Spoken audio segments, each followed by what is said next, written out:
Olá, você que acompanha o Afinidade Química. Sejam muito bem-vindos a mais uma videoaula. Hoje, nós iremos dar início a uma série de videoaulas voltados para a Olimpíada Nacional de Ciências na edição de 2020.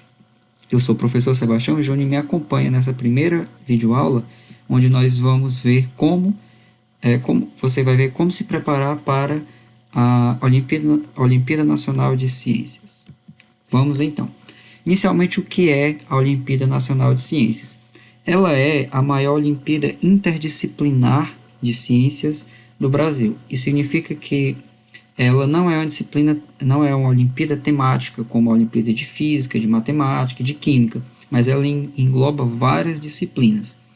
Atualmente, e a cada ano ela tem uma novidade, mas atualmente, na edição 2020, a Olimpíada Nacional de Ciências, a ONC, ela tem quatro disciplinas envolvidas, que são as disciplinas de Física, Química, Biologia, e a novidade desse ano é a inclusão de Astronomia.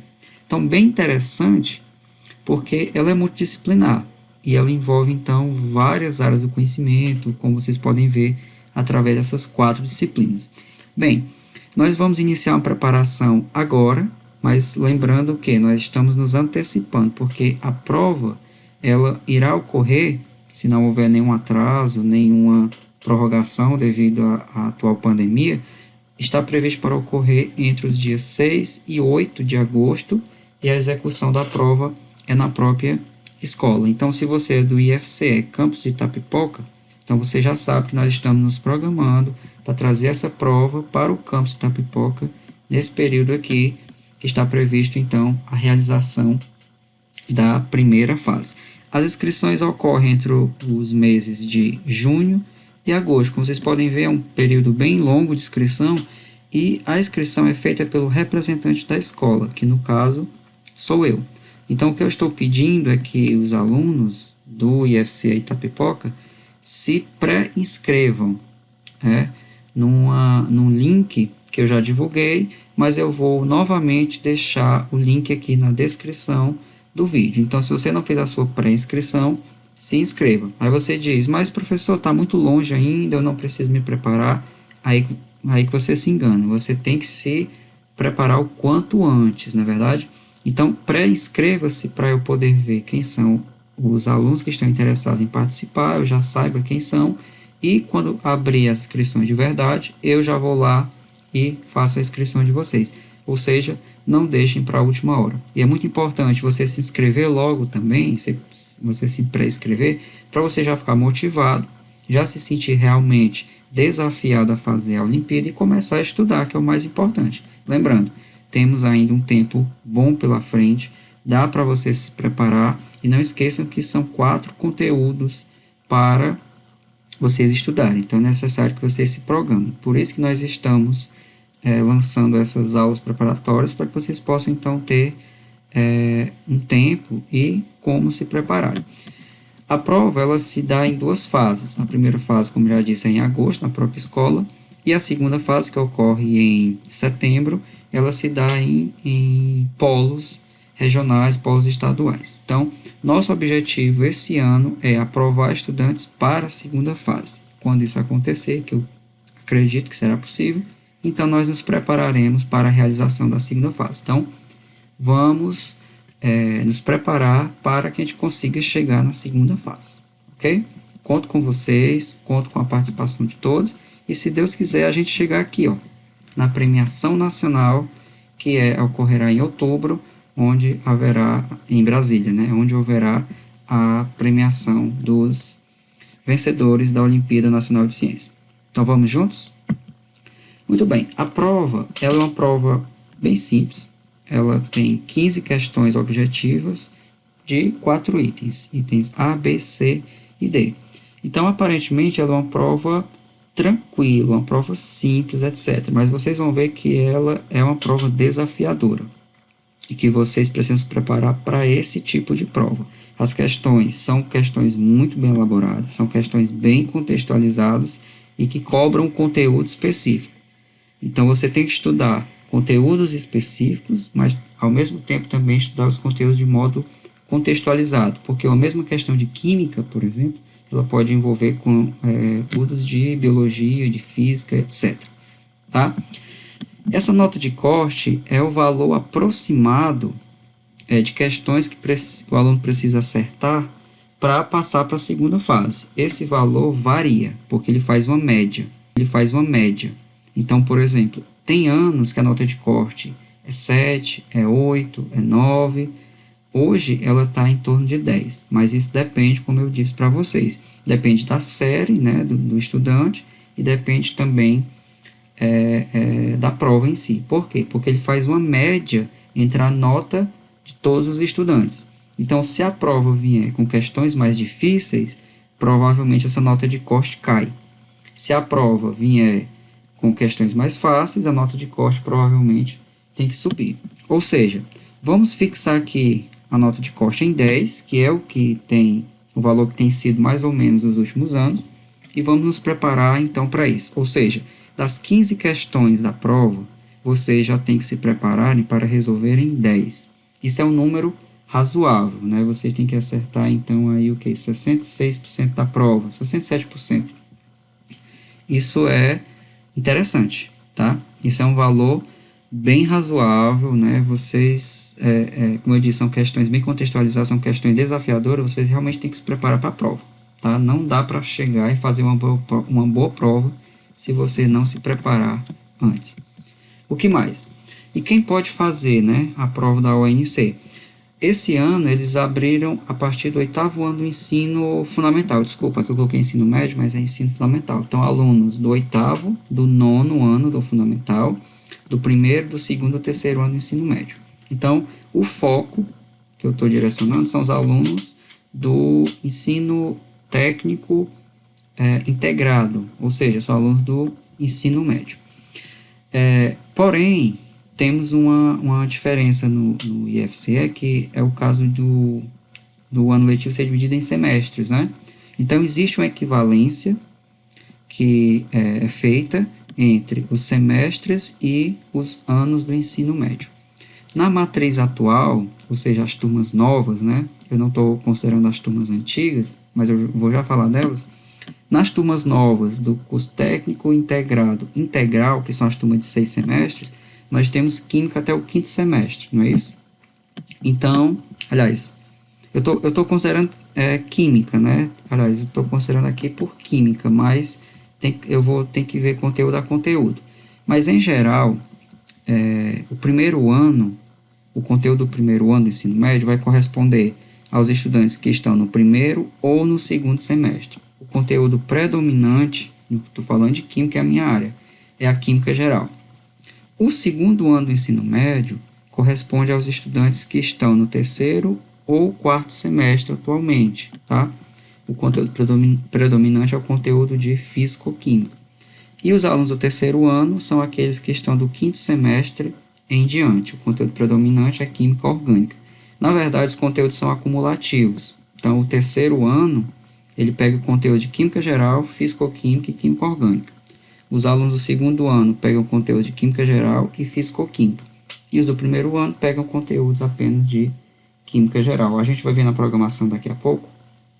Vocês vão então ter a confirmação disso. Aí vocês me perguntam, e para os estudantes que são da matriz antiga, a matriz de 8 semestres? Lá é mais fácil até a equivalência. Como é que fica? O 1º ano corresponde aos alunos do 1º semestre. O 2º ano aos alunos do 2º e o 3º ano aos alunos do 3º. Isso porque os meninos veem química apenas nos 3 primeiros semestres, tá? Então, assim, eu vou considerar como critério as disciplinas de química, mas eu já imagino que isso possa dar alguma divergência em relação a outras disciplinas, porque elas não seguem exatamente o que a química faz. Mas, assim, eu preciso adotar algum critério quando eu for escrever vocês, porque senão não tem como, porque a gente segue um calendário, um ano letivo dividido em semestres e as escolas regulares seguem dividido em anos. Então, a gente precisa definir um critério, o critério que eu estou adotando é esse. Eu posso mudar esse critério no momento da inscrição, se eu ver que é melhor adotar um outro, tá? Mas, a priori, a gente vai manter esse critério aqui das disciplinas de química. Pronto, eu resumi aqui os conteúdos do primeiro, do segundo, do terceiro ano, tá? De modo bem sucinto, mas eu peço que vocês depois entrem no site da UNC e vejam realmente como é que funciona lá. Então vamos lá. O conteúdo de Química são 3 tópicos, aparentemente pouco conteúdo, mas esses tópicos aqui eles têm vários subtópicos, tá? É apenas a questão da organização. Química é a disciplina, uma das disciplinas que mais tem conteúdos. Se vocês verem os conteúdos aqui de Química, desde substância, energia, natureza, conceito e características de matéria, propriedades, matéria, o método científico, modelos atômicos, tabela periódica, etc., até a questão de segurança laboratório, vocês vão ver que esse conteúdo está centrado na química geral. A biologia, como vocês podem ver, ela também é bem robusta, né? Tem bastante conteúdo de biologia. E a astronomia também tem bastante coisa. Então, vendo assim, vocês vão se deparar com muita coisa a ser estudada. Então, a sugestão inicial é que vocês se programem, façam um calendário de estudos, dividam esses conteúdos e estudem, tá? Se organizem. Vamos ver aqui do segundo ano, então. No segundo ano, o conteúdo de física continua o mesmo, os 3 tópicos, né, de mecânica clássica, termofísica e ótica geométrica. Química do segundo ano é o mesmo conteúdo de química do primeiro, tá? Mas temas de físico-química. Então, por exemplo, o conteúdo do primeiro ano ele vai se encerrar aqui nas funções químicas. O do segundo ano já vai incluir eletroquímica, termoquímica, soluções, cinética, equilíbrio e radioatividade. Biologia é a disciplina que mais muda o conteúdo. O conteúdo entre os anos primeiro, segundo, terceiro, ele não repete, ele é praticamente diferente em cada ano, tá? Aqui está o conteúdo do segundo ano. A astronomia também é um conteúdo que, assim como a química, ele é acumulativo e vai apenas acrescentando tópicos novos. Então, em resumo, física e química e astronomia, pouca alteração entre primeiro e segundo ano, e biologia, muita alteração, ou seja, isso aqui já dá um aspecto importante nos estudos. Mas eu vou finalizar logo aqui com o conteúdo do terceiro ano para poder dar minhas conclusões. Terceiro ano, física, já aparecem diversos outros temas tópicos que inicialmente não tinha. Química, todo o conteúdo do primeiro ano, que viria até funções químicas, mais o conteúdo do segundo, a parte de físico-química, mais o conteúdo do terceiro, que inclui a química orgânica, está incluído em uma disciplina só. Biologia, como sempre, os tópicos mudam entre os anos. E astronomia, assim como química, você tem todos os conteúdos ali do primeiro ano, mais o do segundo, e mais alguns que só tem no terceiro. Resumindo, o que eu quero dizer? Que dá para vocês fazerem grupos de estudo, independente do ano, primeiro, segundo ou terceiro, no caso, dependendo do semestre que vocês estejam, para estudar tranquilamente física, química e astronomia. Biologia não dá, porque biologia vai mudar de ano em ano, tá bom? Então a sugestão é, façam grupos de estudo e estudem química e física, por exemplo. Façam um grupo de estudo para estudar astronomia. Esses grupos, eles independem do semestre que vocês estejam, porque os conteúdos são muito parecidos. É claro que quem fizer a prova do terceiro ano vai ter que estudar mais um pouco, porque tem conteúdos que somente o terceiro ano vê, tá? Já a biologia, isso não funciona. Biologia, quem for do primeiro ano vai ter que fazer em grupo só com quem é do primeiro ano, e quem é do segundo do mesmo jeito, e é da mesma forma o terceiro ano, porque os conteúdos mudam. Importante, fazer esses grupos de estudo é extremamente importante para vocês praticarem, tá? Como eu disse, as provas, elas são bem contextualizadas. E aí já entra a questão, o primeiro ponto, a primeira missão que eu deixo para vocês, que é vocês pegarem o conteúdo completo. Aqui eu mostrei apenas tópicos. Então aqui vocês precisam pegar o conteúdo completo de todos os anos que vocês tiverem, tá? Que vocês vão participar, para vocês verem com calma esse conteúdo e vocês se programarem para vocês estudarem. Então, Fica a dica, então, agora nesse período de quarentena, que vocês usem esse tempo para estudar. Onde é que está o conteúdo completo? Está aqui no site da ONC, né? onciencias.org, eu vou deixar o link também na descrição. Qual a estratégia que eu sugiro inicialmente para vocês? Nas próximas aulas a gente vai ver outras, né? Mas inicialmente é resolver as questões das provas anteriores. É pegando as provas anteriores que vocês vão ter noção do nível de dificuldade das questões e que vocês vão perceber também padrões. Por exemplo, há tipos de questões que sempre se repetem. Exemplo, questões de química orgânica envolvendo funções. Vocês sempre vão se deparar com uma questão desse tipo, que vai perguntar as funções orgânicas ou se aquela molécula possui alguma isomeria, etc. Então, esse tipo de questão vocês vão se deparar. Isso para os alunos do terceiro ano, já que química orgânica só vai aparecer no terceiro. E no segundo ano, vocês também vão identificar padrões. Então, é importante que vocês peguem as questões, as provas anteriores, tentem resolver para vocês se depararem, primeiro, com o nível de dificuldade da prova e depois identificar esses padrões de repetição, porque com base nisso que você vai se preparar. Lembrando, toda prova de Olimpíada ela é diferente. Então, não existe essa de que eu sou acostumado a fazer a Olimpíada de Matemática, vou me dar bem nessa. Não é assim, porque a estratégia para matemática, logicamente, é uma. A estratégia para essa prova é outra. Se vocês pegarem as provas e se sentirem com dificuldade, não se assustem. É assim mesmo. Tracem a estratégia de vocês, vão atrás das questões que vocês não conseguirem responder, tirem as dúvidas, façam um grupo de estudo. Na dúvida, me procurem, né? O que eu puder ajudar vocês, eu vou ajudar. E não desistam. Tá? À medida que vocês forem resolvendo questões, que vocês forem praticando, vocês vão vendo como vocês vão melhorando progressivamente, tá? Todo mundo começa com dificuldade. É essa dificuldade que vocês vão ter que ir superando aos poucos, para no dia da prova vocês estarem afiados. Então, a primeira dica é resolver as questões das provas. Física, Química e Biologia, como são conteúdos que vocês têm livros, eu recomendo que vocês estudem por eles.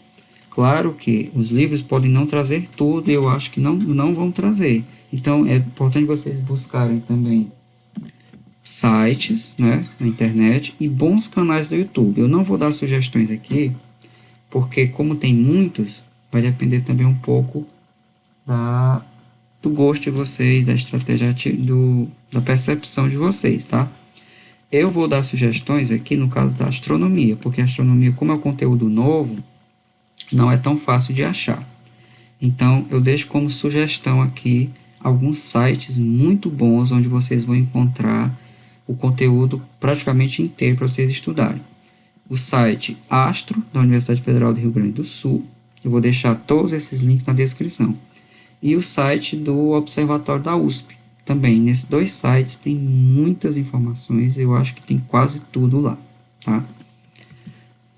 E o site do Zenit também, que tem muita coisa que vocês vão estudar por esses três sites. Tem outros, tá? Eu estou sugerindo esses três porque, pelo que eu andei observando, esses três são bem organizados, são bem didáticos e eles são realmente voltados para a educação astronômica.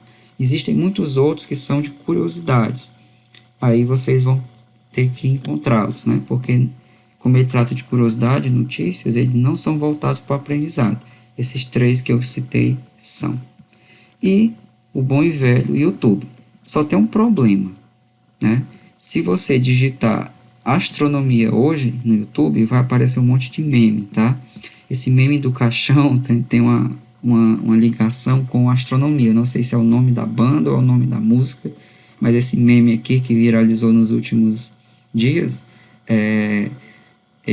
tem alguma relação com a astronomia, tá? Não sei qual é. Então, na verdade, quando vocês forem pesquisar, coloquem astronomia e mais algum outro termo, tipo astronomia Sol, astronomia Lua, e aí vocês vão se deparar com bastante conteúdo. Existem muitos canais que vão explicar muito bem. Eu recomendo o ABC da astronomia, que é uma série de vídeos documentais produzidos pelo Observatório Nacional. Então, são informações confiáveis e que, com certeza, são com base nessas informações que a banca elaboradora das questões vai se basear. Então, não adianta também pegar qualquer informação de qualquer jeito. Isso vale para todas as disciplinas, tá? Não confie em tudo que vocês vão encontrar na internet. Por isso que eu recomendo. Química, Física e Biologia, como vocês têm livros, estudem pelos livros. Depois vão na internet, depois vão no YouTube, nos sites, e vão complementando, vão buscando outras alternativas. Mas o livro é, sem dúvida, a fonte primordial, porque é uma fonte confiável. Nem tudo que está na internet é verdade. Astronomia, como não tem livros de astronomia para vocês, vocês vão ter que recorrer a essas fontes. Mas as fontes que eu citei são fontes confiáveis que vocês podem estudar sem medo, que as informações são verídicas, tá? E outra informação importante, antes da gente resolver algumas questões, é vocês baixarem o aplicativo do ONC, está lá disponível, né, nas plataformas. Baixem e resolvam as questões lá, tá? Eu não sei, eu não baixei, eu não vi, né, se tem todas as provas. No site, as provas também estão lá, mas só até 2018. A prova de 2019 não está no site. Eu não sei se está no aplicativo, então baixem, verifiquem, baixem as provas, baixem o aplicativo, vejam as provas e os gabaritos e vão tentando responder, para vocês se inteirarem de como é a prova. Ok? Então, dado essas explicações, dado esses comentários, quero então ver algumas questões, tá? Para a gente não... vocês já terem uma noção de como é a prova. Então, poucas questões para o vídeo não se estender muito e também porque não é o objetivo, né? Hoje eu queria mais dar uns informes. Mas vamos pegar aqui algumas questões do primeiro, do segundo e terceiro ano da prova de 2018, que é a prova mais recente que está no site. Vejamos. Vou pegar aqui então questões do primeiro ano. Às vezes, o amor e a paixão atingem as pessoas de maneira mais avassaladora possível. Um sem número de reações químicas envolvem o nosso corpo e alteram os nossos comportamentos. Sabendo disto, um nerd romântico enviou o seguinte bilhete para uma colega de sala. Bem, aqui está, nesses quadriculados vocês já devem associar diretamente à tabela periódica, né? Geralmente é assim que são apresentados os elementos. O símbolo do elemento, normalmente sobre o símbolo vem o número indicativo do seu número atômico e abaixo vem o seu número de massa, né? A sua massa atômica. Continuando, observando os fragmentos tirados da tabela periódica, assinale a opção verdadeira. Então vamos lá. Item A. Existem 3 elementos pertencentes ao mesmo período. Bem, resolver uma questão como essa sem uma tabela periódica é bem complicado. Então, na prova de vocês, certamente virá uma tabela para vocês consultarem. Aqui está, então, a minha tabela para a gente resolver o problema. Bem, o item A afirma que existem 3 elementos pertencentes ao mesmo período. Então, vamos lembrar. A tabela periódica está organizada em linhas e colunas. As linhas são chamadas de períodos e as colunas são chamadas de famílias ou séries, tá? Então, quando ele afirma que existem 3 elementos pertencentes ao mesmo período, ele está dizendo que existem, dessa listagem, 3 elementos que estão na mesma linha. Se a gente fizer uma análise rápida aqui, nós vamos ver que isso não é verdade, né? Não existem 3 elementos que pertençam aqui ao mesmo período. Item B. Um destes elementos é um gás nobre. Gases nobres são elementos que estão situados aqui na última família, na família 18 ou família 8A do sistema antigo de classificação, né? Consultando aqui a listagem de elementos, a gente vê que não existe nenhum elemento, gás nobre, que esteja nesta listagem. O item B também é falso. Item C. 2 desses elementos pertencem à família dos calcogênios. Pronto. Aqui é que vem.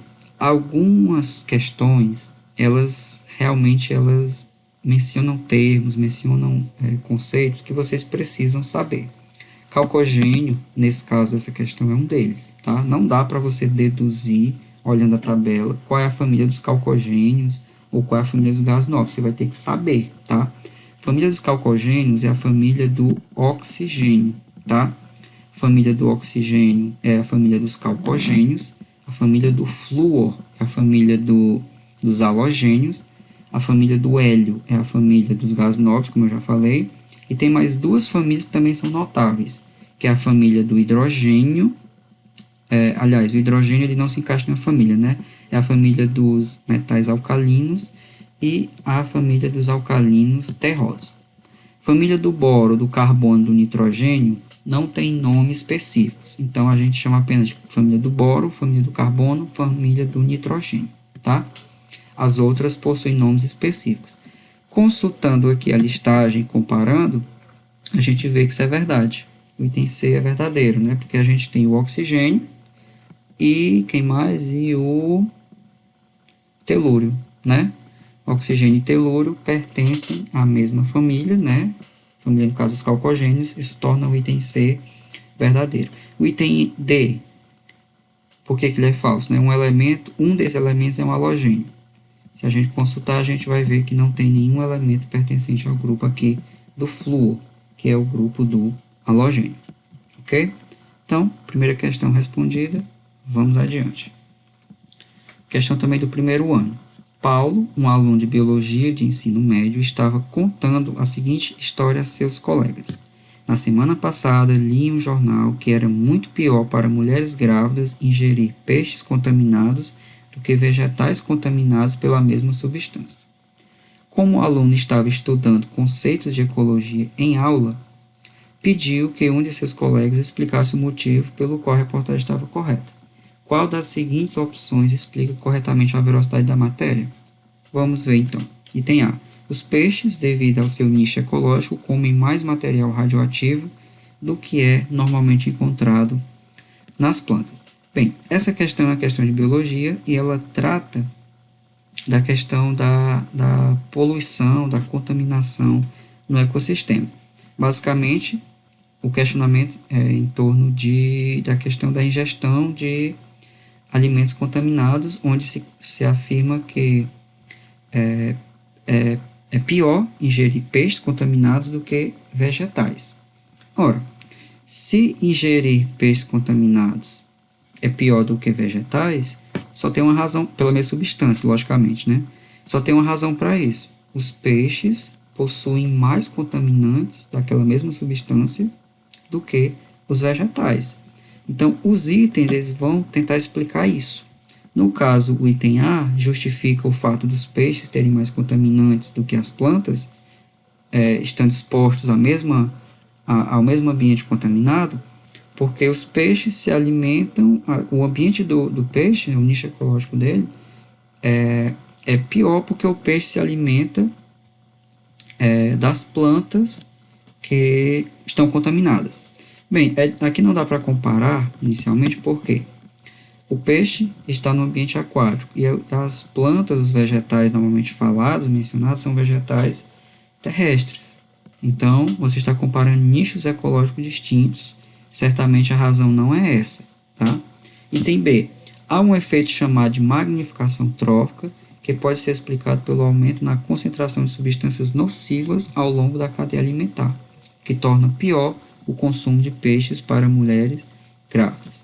Esse item, tá, ele envolve conceitos de magnificação. Tá? Existe um outro conceito também de bioacumulação. Tá? Qual é a diferença? A biomagnificação ela diz respeito ao aumento da concentração de contaminantes entre os níveis da cadeia alimentar. Então, primeiro nível, os vegetais aquáticos, não os terrestres lá do item A, né?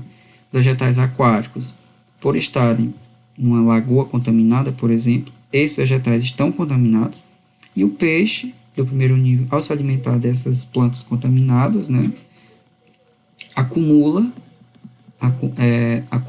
mais contaminantes do que o vegetal. O peixe do segundo nível, que se alimenta o peixe do terceiro, que se alimenta do peixe do segundo, ele acumula mais e assim por diante. Ou seja, quanto mais avançado for o nível trófico do animal nessa cadeia, mais ele acumula daquele contaminante. Então, isso é chamado de biomagnificação. essa acumulação ela pode se dar não entre os níveis tróficos, mas em relação ao tempo, por exemplo. Então, quanto mais velho o peixe é, mais ele acumula daquele contaminante, porque ele está constantemente se alimentando de um vegetal contaminado. Ok? Essa ilustração nos ajuda a entender que o item B é o item correto. Tá? Por quê? Porque vejamos, ó, aqui ele tenta ilustrar essa questão, né? Da questão do acúmulo. Então vejamos aqui, por exemplo, os peixes dos níveis tróficos maiores geralmente são os peixes consumidos pelo ser humano, porque os peixes dos níveis tróficos menores são peixes menores que se alimentam de algas ou de plânctons, né? Então são peixes pequenos que servem de alimentos para os peixes maiores. Como nós consumimos? Acabamos consumindo os peixes que estão mais ao final da cadeia alimentar, mais no topo. Então esses peixes certamente acumulam mais mais dos contaminantes do que os peixes de menor nível trófico e também os vegetais. O item A, mesmo que a gente considerasse, né, que as plantas e os peixes estão no mesmo nicho ecológico, mesmo assim ele estaria errado, porque como a gente vê a planta no primeiro nível, a quantidade de contaminante dela é menor do que o peixe que está nos níveis acima, tá? Pronto, essa ilustração aqui é para mostrar a cadeia alimentar no nível aquático, que começa com os produtores. Existem seres minúsculos, microscópicos, que servem de alimento para os peixes de menor porte, que por sua vez alimentam os peixes de maior porte e assim por diante, tá? Item C, como há diminuição dos níveis de energia, os peixes têm menos chance de expulsar essa substância, não tem nada a ver, esse nível de energia mencionado não diz respeito à energia do animal em si, mas que a energia ela vai diminuindo à medida que o nível trófico vai crescendo. Então, por exemplo, isso tem a ver com as quantidades, né? Então, a quantidade de energia ela vai diminuindo ao longo do nível trófico. Por isso que o animal carnívoro tem que se alimentar, aliás, um peixe, né? Um peixe de maior porte, ele tem que estar constantemente se alimentando de um peixe de menor porte, porque a energia tende para ele, esse animal, ele requer quantidade de energia bem maior do que os inferiores a ele, tá? Então, a quantidade de energia que vai passando do nível trófico, ela vai diminuindo. Isso não tem nada a ver com a energia do próprio animal. E o item D, não há como concentrar substâncias nocivas em plantas. Isso não é verdade. As plantas também concentram os contaminantes pelo processo de bioacumulação e não por biomagnificação. É possível concentrar contaminantes e é muito arriscado, principalmente plantas terrestres, né? Que elas estão mais na questão de agrotóxicos, defensivos agrícolas, tá? Vamos então para a questão agora do segundo ano, tá? Questão de física. Para esfriar uma ferradura que foi finalizada, o ferreiro a jogou em um recipiente com 3 litros de água. A ferradura estava a 1530 graus Celsius e a água estava a 20 graus. A capacidade térmica da ferradura média é de 20 calorias por grau Celsius. E o calor específico da água média é 1 caloria por grama e grau Celsius. Considerando que a água e a ferradura formam um sistema termicamente isolado, qual a temperatura final do sistema? Aí ele dá como densidade da água, que é 1 kg por litro. Muito bem, essa é uma questão de termometria, ou termologia, como você quer chamar, tá? O princípio é o seguinte, você está esfriando um corpo quente, logicamente, com um corpo frio. O calor vai fluir do corpo mais quente para o corpo mais frio, como nós sabemos das leis da termodinâmica. A questão agora é, qual é a temperatura de equilíbrio térmico? Ou seja, até quantos graus a ferradura vai esfriar e até quantos graus a água vai esquentar. Você já deve estar bem claro que a água vai sofrer um aquecimento, porque ela está a temperatura menor, e a ferradura vai sofrer um resfriamento, porque ela está na temperatura maior. Bem, eu não vou me detalhar nos cálculos, vocês podem depois tentar resolver essa questão, mas eu quero mostrar como se resolve ela. O princípio básico aqui é da transferência de calor, tá? A expressão para a transferência de calor, ela envolve duas constantes, que pode ser a capacidade calorífica específica, o calor específico, né, que é medido em caloria por grama e grau Celsius, ou simplesmente a capacidade calorífica do corpo como um todo, que é em caloria por grau Celsius. Então, veja, você pode expressar o calor como produto da massa pelo calor específico pela variação de temperatura, ou simplesmente a capacidade calorífica, né, multiplicado pela variação de temperatura. Isso vai depender das informações que você tem. E o princípio básico: o corpo que cede calor, perde calor, né, transfere calor então para o corpo que o absorve. A quantidade de calor, que no caso o ferro transfere para a água, são iguais, ou seja, o sinal negativo indica que o ferro está transferindo calor, transferindo energia térmica, e a água está recebendo. Não é correto dizer que um objeto perde calor, que um objeto ganha calor, tá? Calor não é uma energia que se acumula, que ganha ou se perde, tá? O calor, na verdade, é a transferência de energia térmica. Então, só existe calor quando existe uma transferência de energia. Então, o mais correto é você sempre dizer o corpo que transfere energia térmica, ou o corpo que recebe energia térmica, e não calor, tá? Pronto. Então, considerando que o calor transferido pelo ferro é inteiramente recebido pela água, nós temos que o ferro ele tem sinal negativo para o seu calor. E o calor que nós vamos determinar para o ferro, ele envolve a sua capacidade calorífica, que não é específica, é do corpo como um todo, tanto que ele nem menciona a massa do ferro. Então, a fórmula é essa aqui, ó.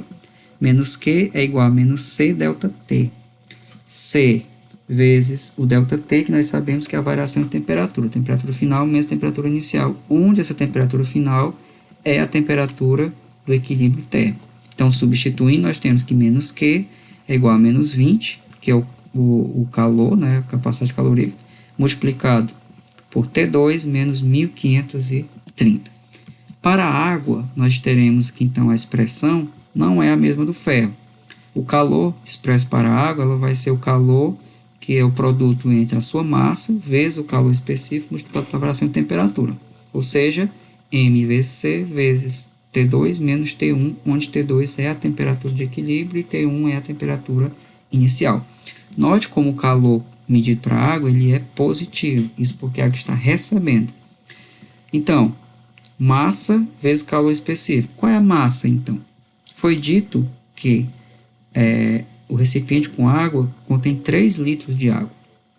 Nós, então, pela relação que temos, que 1 kg de água é igual a 1 litro, uma vez que a sua densidade é 1 kg por litro, nós temos que 3 litros de água equivalem a 3 quilos, ou seja, 3.000 gramas. Por que você deixou em gramas, professor?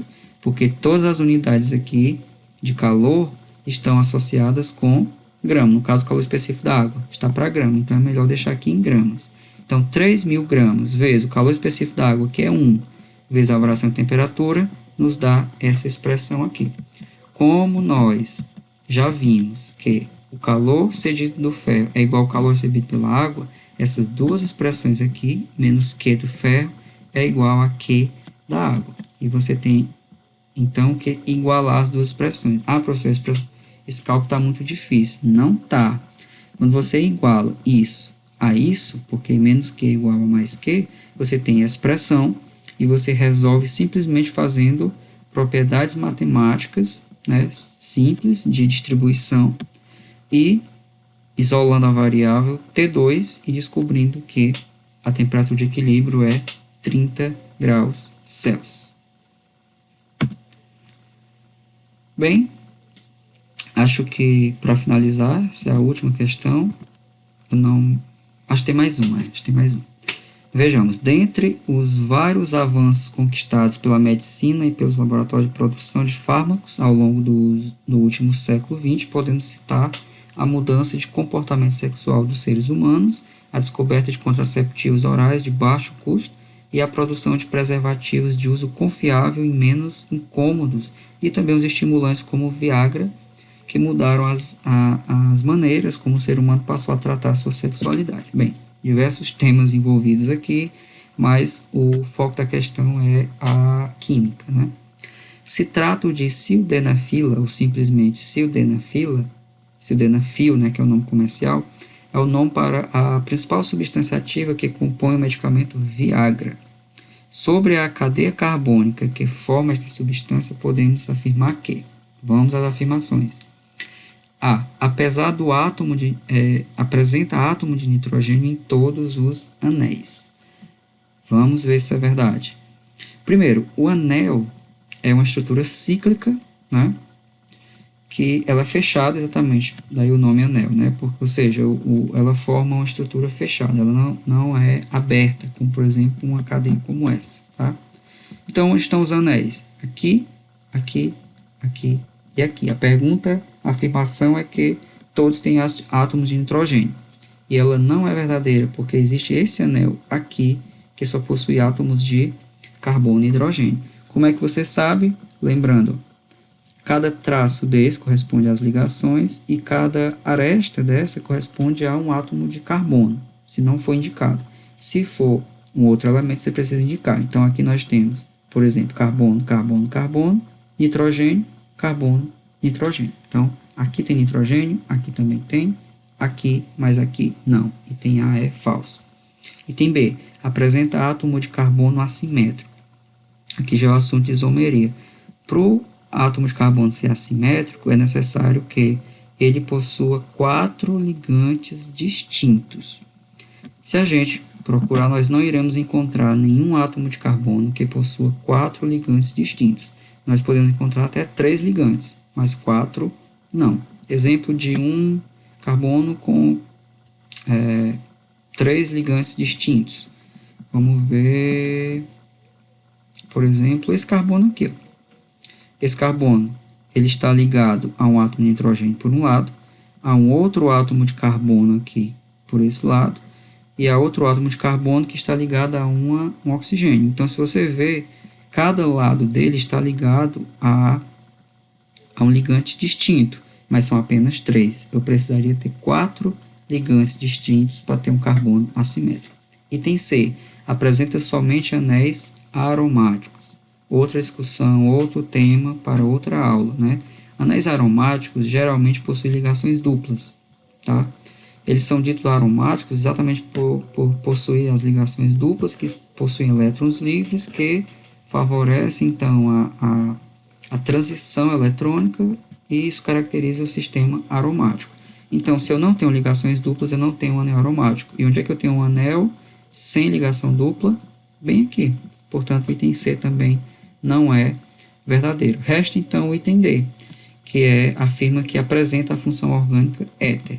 E isso é verdade. A função orgânica éter ela é caracterizada por um oxigênio, né, ligado a ligantes que possuem átomos de carbono. Então, desse lado de cá eu tenho um ligante, que é um átomo de carbono, e do lado de cá também, portanto, o item D é o item verdadeiro.